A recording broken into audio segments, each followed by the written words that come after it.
Afghanistan, de nombreux défis militaires à relever malgré l'accord de paix. Après la signature d'un accord avec les talibans, les États-Unis resteront confrontés à de nombreux défis sur le plan militaire en Afghanistan, du retrait de leurs forces au désarmement des insurgés et à leur intégration dans l'armée nationale. Pour préserver la sécurité des forces américaines sur le terrain, le retrait sera très progressif et le plus discret possible, indique-t-on au Pentagone, en donnant pour exemple la réduction des forces américaines en Syrie l'an dernier, qui s'est déroulée sans incident notable, mais sans témoins.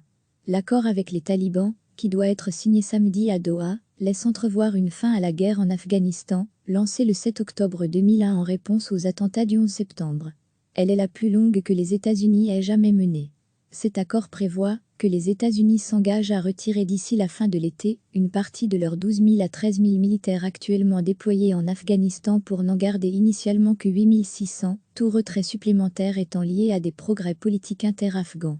L'objectif est d'éviter de faire des militaires américains restants une cible pour les talibans ou des djihadistes d'Al-Qaïda ou du groupe État islamique qui opèrent dans le pays, précisent des sources militaires ayant requis l'anonymat. La situation pourrait déraper si les forces américaines se retiraient avant qu'un accord politique entre les talibans et le gouvernement afghan soit mis en œuvre, a prévenu un ancien conseiller de l'état-major américain, Karté Malkasian. Une fois que nous serons partis, les talibans pourraient juger que l'équilibre des forces a changé et qu'ils veulent dénoncer l'accord et reprendre les armes contre l'armée afghane, a-t-il averti au cours d'une récente conférence du Council on Foreign Relations. L'accord étant basé sur des garanties sécuritaires des talibans, les insurgés devront contrôler leurs troupes sur le terrain au risque de voir certains d'entre eux tenter de faire dérailler le processus, a noté l'ancienne conseillère du Pentagone, Michèle Flournoy. Il y a toujours le risque du saboteur du côté taliban, le combattant local qui ne veut pas rendre les armes, c'est pourquoi l'accord de paix comprend des mécanismes de communication entre les deux parties en cas d'incident, a-t-elle noté au cours de la même conférence. L'armée américaine a prévu de garder des éléments des forces spéciales pour poursuivre la lutte contre Al-Qaïda et l'EI, ce qui implique qu'à terme, elle mène des opérations antiterroristes dans des zones sous le contrôle des talibans. C'est pourquoi l'accord prévoit des mesures d'instauration de confiance entre les deux parties, et les militaires américains ne cachent pas leur scepticisme sur leur chance d'avoir un jour suffisamment confiance dans les talibans pour coopérer avec eux contre l'EI ou Al-Qaïda. Questionné mercredi à ce sujet par des élus du Congrès, le chef d'état-major américain, le général Mark Milley, a noté qu'il soutenait la signature d'un accord de paix avec les talibans. Mais je n'approuverai pas le partage de renseignements avec eux, a-t-il ajouté.